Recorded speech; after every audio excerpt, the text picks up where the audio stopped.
siis ma alustan selle ettekandega ja nagu selle ettekande põhjused on nagu värskelt kõigil meeles, et siis 4 saadikut tegid ranna ja kalda kaitsepunktidele muudatusettepanek looduskaitseseadusele ja sellega, et ranna ja randadel ja kallastel ehituskeeluvööndit vähendada. Ja nüüd, kui seda arutelu eelmine üldkoosolek oli siis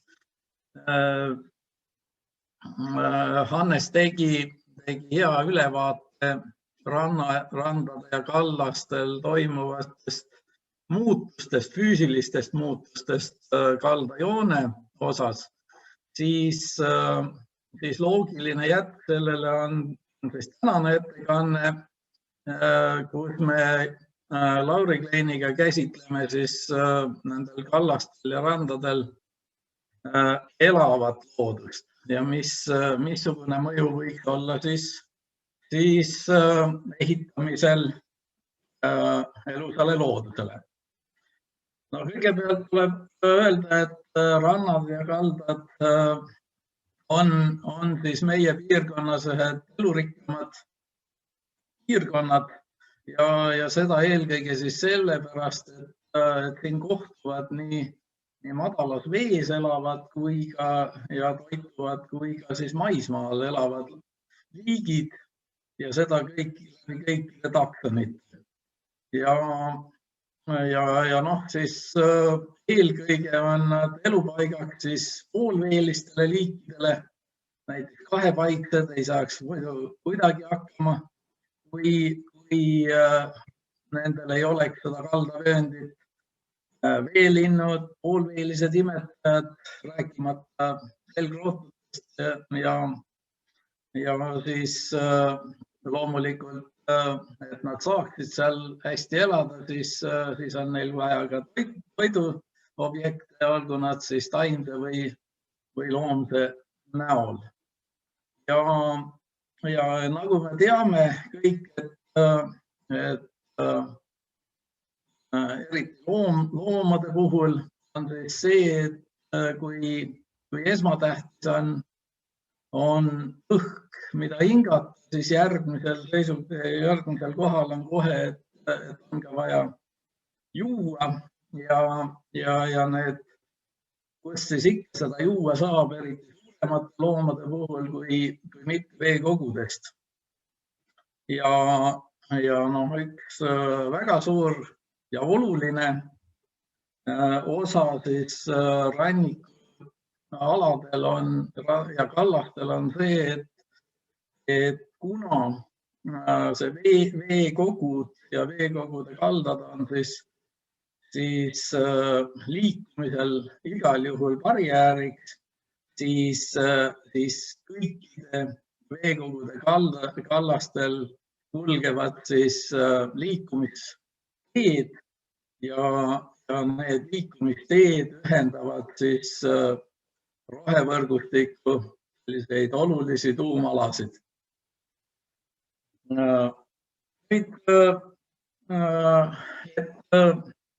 siduda eelmise kuu ettekandega, siis ma kasutan Hannes Tõnissoni ettekandest mõningaid slaide, mis iseloomustavad siis erinevaid rannatüüpe ja kui me vaatame, et millistele liikidele on eelkõige oluline siis üks või teine rannatüüp, siis alustame kõige laialdasemalt meie rannikualal esinevate randadega, see on siis möllirannad, mis on siis pea kolmandik Eesti randadest on siis sellised ja need on siis lauged rannaniidud reeglina, mis siis tugevamate tuultega ulatuslikult mereveega üle ujutatakse, mistõttu siis seal on ka teatud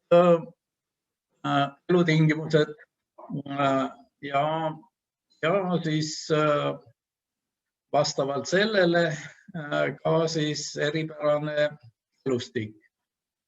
Traditsiooniliselt neid randu on siis kasutatud rannakarjamaadena ja kuna rannakarjamaade kasutus viimase poole sajandi jooksul on oluliselt vähenenud, siis on tänapäeval need suur osa selliseid randu roostunud ja seetõttu tuleb mainida, et see elustik on ka hooldatud ehk siis karjatataval rannakarjamaadel ja roostunud randadel oluliselt erineb. Kuna mullad on sooldunud, siis LRO-aluste andmetele toetudes siin allpool on ka viide siis tema ettekandele, ühele PowerPoint ettekandele, mis on veebist leitav ja kui need inimesed, kes siis selle seaduse muudatusettepanekud ka rohkem tegevad olid, siis kindlasti on nad seda ettekannet vaadanud ja seal selgub, et umbes 1/4 soontaimedest, Eesti soontaimedest siis kasvab nendel sellistel randadel ja neist on umbes 1/5 siis ka kaitse all. Nüüd, kui me lähme edasi lindude juurde, siis sellised rannad on väga olulised siis paljudele liikidele pesitlusaladeks, toitumisaladeks kui ka rändepeatuskohtadeks. Ja uju- ja sukelpardid, kahlajad, värvulised, korellised, nende jaoks on sellised rannad üliolulised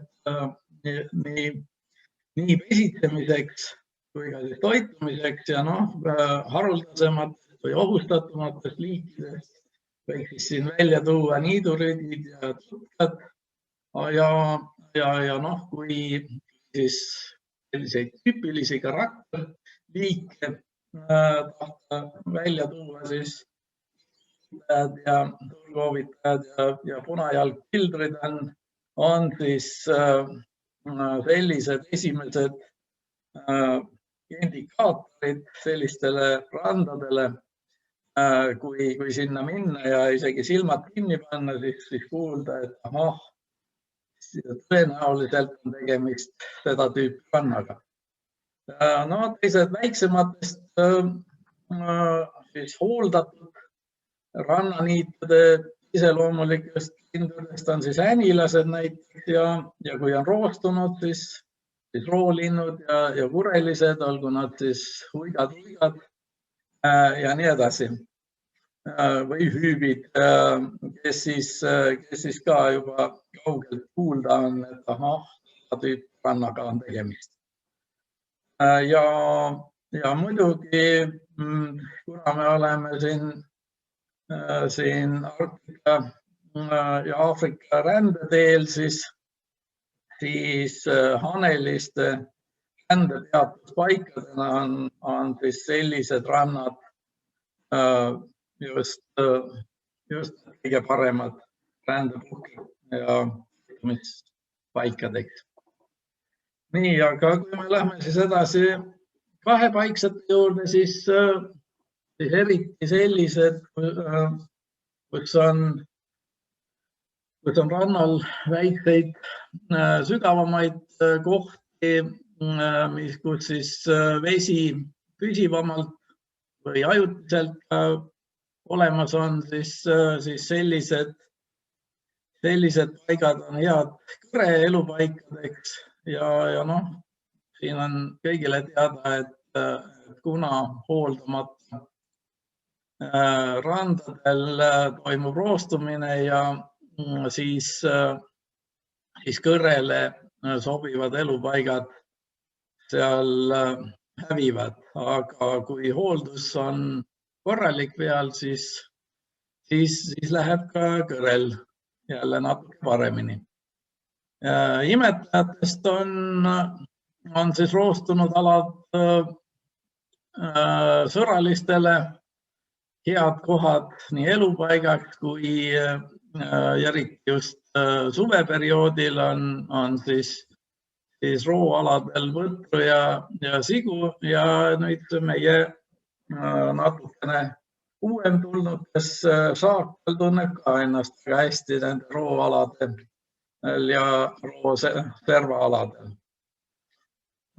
Nüüd, aga kui me nüüd räägime liikumisteedest, mis siis rannikutel ja kallastel kulgevad pikki rannikut ja kaldaid, siis liikumisteed on reeglina sellist tüüpi randadel, mitte vahetult veepiiril ja veepiir on sageli ka seal roo sees, nii et see ei olegi väga selgelt alati määratletav. Siis tugevamad rändeteed või liikumisteed on hoopiski regulaarsete üleujutusalade või piirist maa poole, nii et ikkagi reeglina siis kuival alal. Nüüd järgmine tüüp, võtame siis pankrannikud, on siis meil kahte tüüpi, on paekivi ehk lubjakiviga pangad ja liivakiviga pangad. Ja need omakorda siis on kahte tüüpi veel, ühed, mis on siis murrutuse mõjuga ehk siis aktiivselt kogu aeg lainete poolt alt kulutatavad ja teised siis, mis on sisemaa pool. Ja kui me nüüd vaatame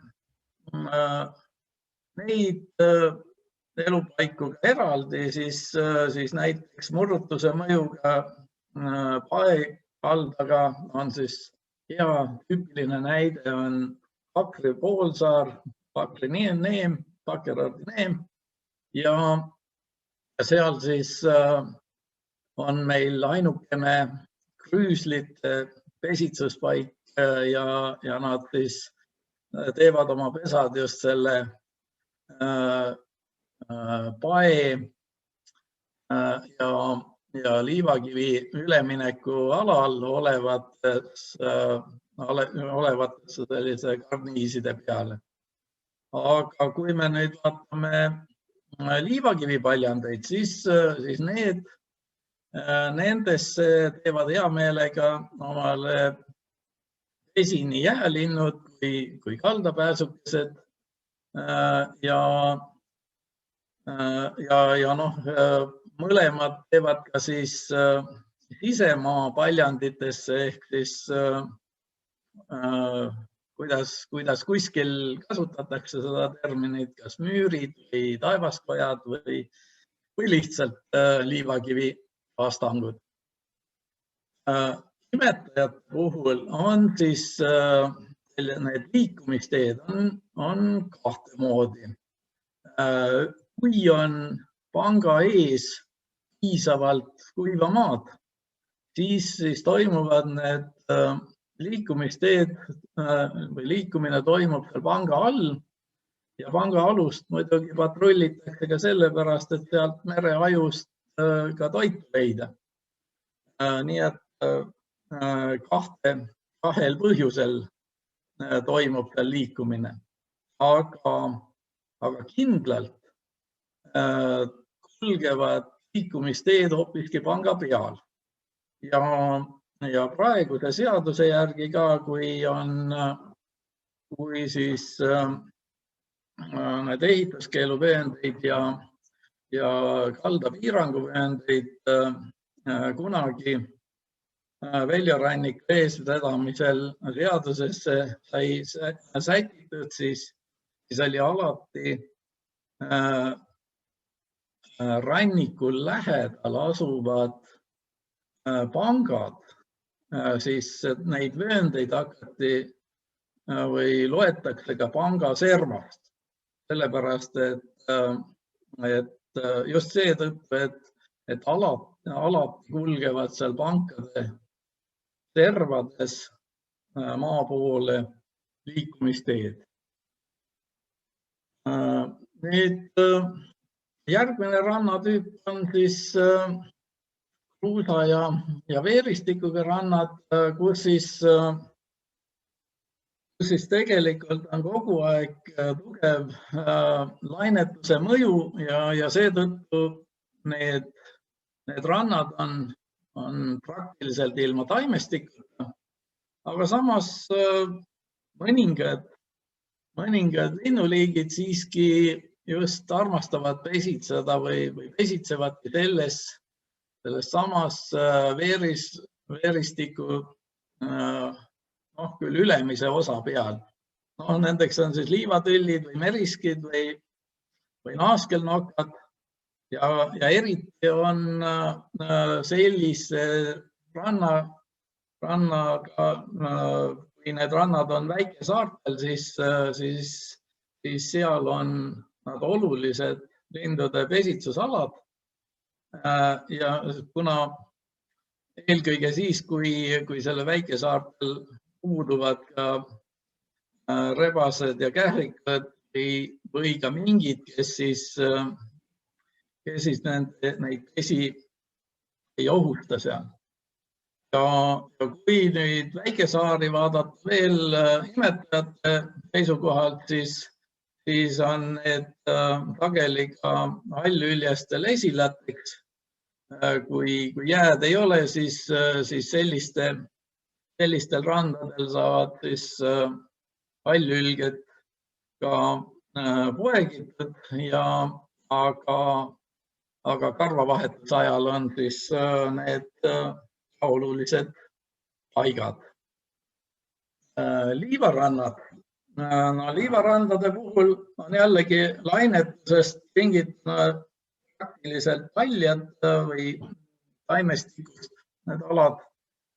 Aga siis kaugemal ja liivaluitega luidetel siis tulevad sellised haruldused meil ette, kes on siis kaitse all rangema või leebema kategoorias, nagu randseajärned on 3. kategooria, randogapud on 2. kategooria, nõmmnelk ka 2. kategooria ja khmeelini kilpirohi, mida on siis ainult vähestes kohtades meil, näiteks Järverannas Saaremaal. Nüüd rannikulõugastega piirkondades on jällegi, kui seal luitevalli taga jääb vett, siis need on ka head elupaikadeks kõredele. Ja lindudest armastavad selliseid alasid siis näiteks nõmmekiurud.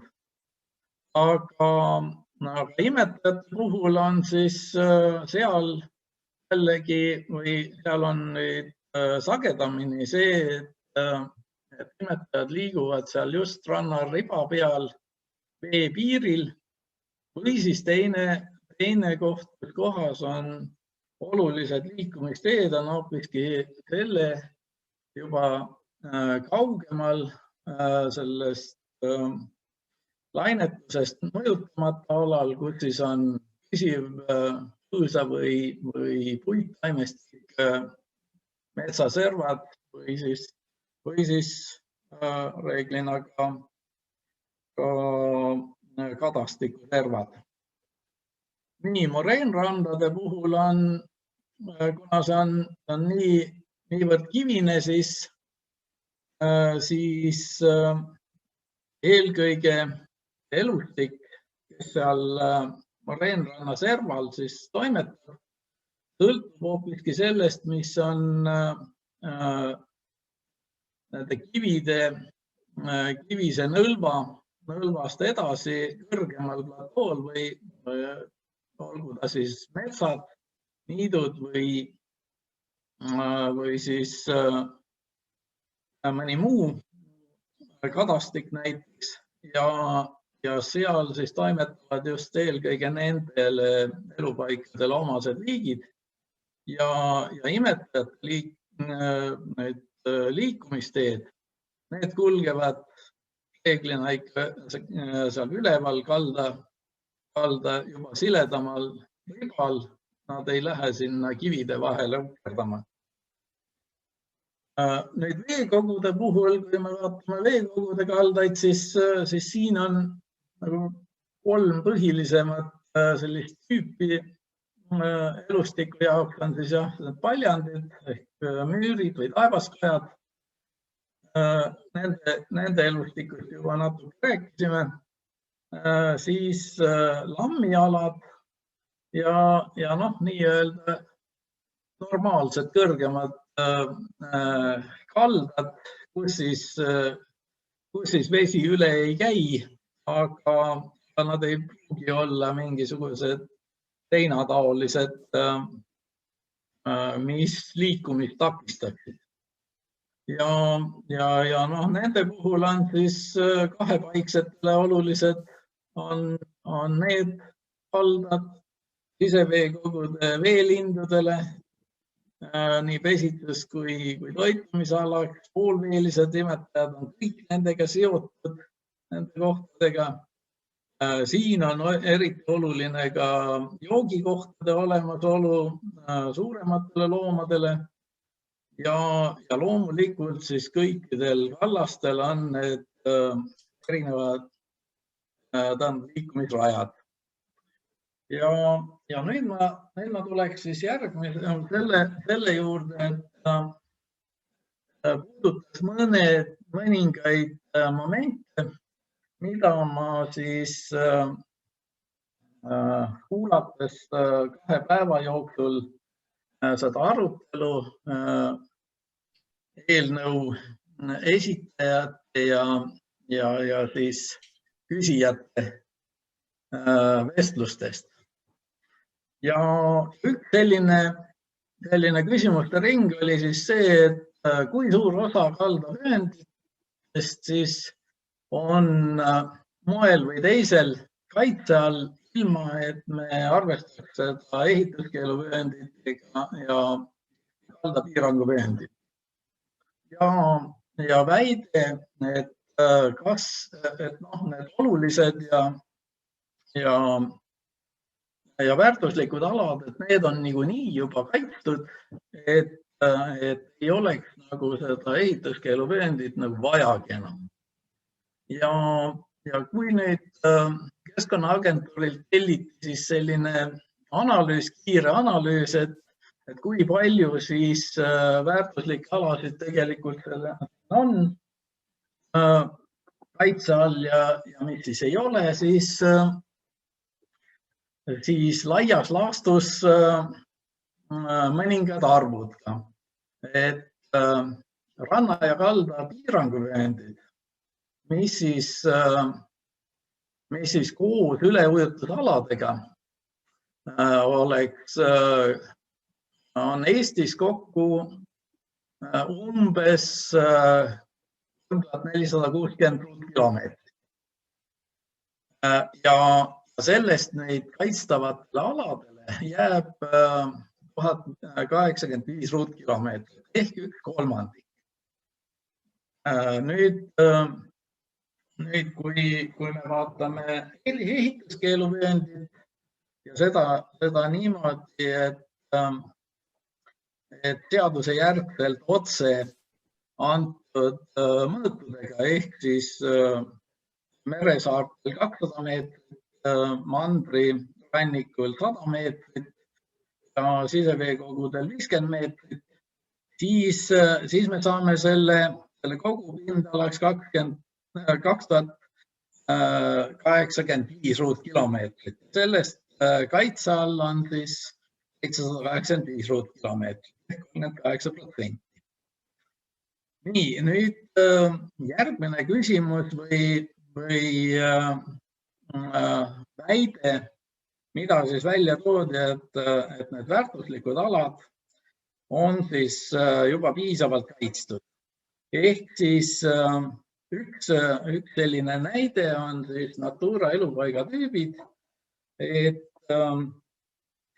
palju neid on seal rannaaladel ja palju neist siis kaitstud on.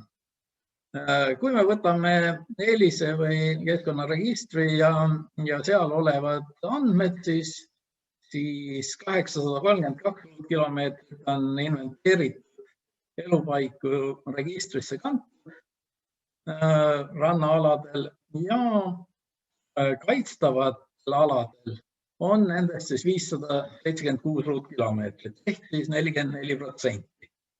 Aga siin tuleb kohe märkida seda, et need on inventeeritud alad.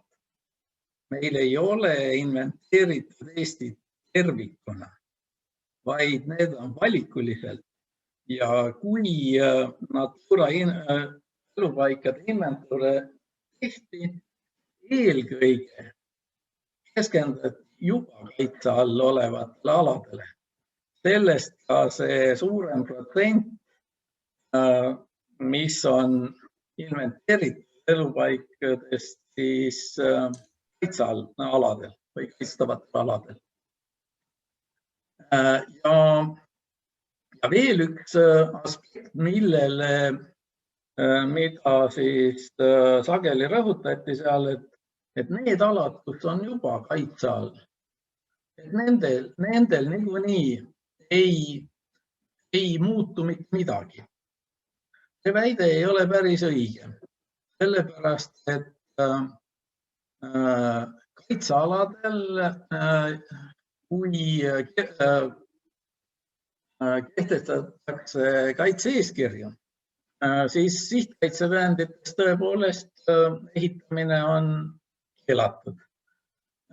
Kui ei ole tehtud kaitse-eeskirjaga leevendust. No, oletame, et neid leevendusi on tehtud vähem, mitte olulisel määral vähemalt arvestada. Aga piiranguvööndite puhul ei ole see ehitamise keelamine otseselt kaitse-eeskirjas sugugi mitte sageli sätestatud.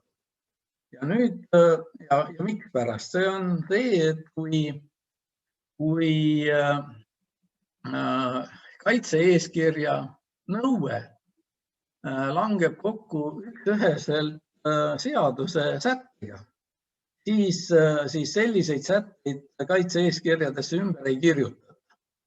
Ja nüüd, kui me vaatame seda ettepanekut, mis siis tehti, siis selle alusel oleks paljudes piiranguvööndites tekkinud selline olukord, et seadusega järgne varem arvestatud kaitsekord 200 või 100 meetri pealt kukub koheselt 20 meetri peale ja seda ka kaitsealadel. Ja kui me vaatame siis, kui palju on tegelikult rannaaladest piiranguvööndites, siis tegelikult see pindala on päris suur. Nii, siis järgmine asi, mis mind järjest iga ettekande ja küsimuse juures hakkas enam ja enam häirima, oli see, et kallasrada käsitleti väga inimkeskselt.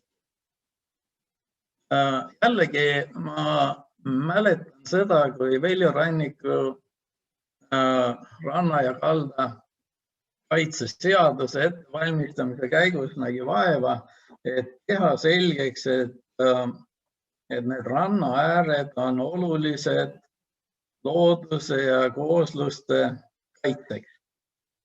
ja loomade vaba liikumise tagamiseks. Siis see ei jõudnud kuidagi juristidele kohale. Ja lõpuks siis kavaluse või ainsa variandina, kui lõpuks hakkas selgitama neile, et inimene kui üks loomaliik, temal kaob ära võimalus rannal ja kaldal vabalt liikuda. Siis lõpuks sai see säte sinna seadusse ka sisse. Aga nüüd, kui siis räägiti ja küsimusi esitati, siis käiski kogu jutt just inimeste vaba läbipääsu tagamiseks kallastel ja kui me vaatame neid seda või varem vaatasime neid erinevaid rannatüüpe, siis selgub, et loomade, aga sealhulgas ka inimlooma vabam liikumine peaks toimumagi seal, kus kohas loomade rajad on. Ja tegelikult nii ongi, et inimesed on lihtsalt osa loomaradu ka endale kasutusse võtnud. Ja see on teinekord üsna erineval kaugusel põhikaardile kantavast tavalisest veepiirist, mis siis on seadusjärgselt öeldud, et vot sellest hakatakse arvutama neid 100 ja 200 meetrit või mõnda muud kaugust. Ja muret tunti selle pärast, et aga osades kohtades on see seadusjärgne kallasraja ulatus on läbimatu inimestele, et sinna on kas võsa kasvanud või on rood kasvanud või midagi taolist. Ja et võt neid tuleks hoopiski puhtaks teha, et siis inimestel oleks hea vaba liikumine seal. Nüüd veel üks aspekt oli kogu aeg, et juhul kui nüüd 20 meetri kaugusele veepiirist ehitada majad või midagi muud ja siis inimene tunneb ennast halvasti, et peab läbi käima teise õuest või maja tagant. Aga mitte keegi ei puudutanud seda, et sellest samast kohast peavad läbi saama ka loomad, kes siis ei taha tulla vabatahtlikult inimese elamise juurde ja püüavad neid vältida, aga kui seda võimalust ei ole, siis on tulemus selline, millest hakkab nüüd edasi rääkima Lauri Klein. Palun, võta üle.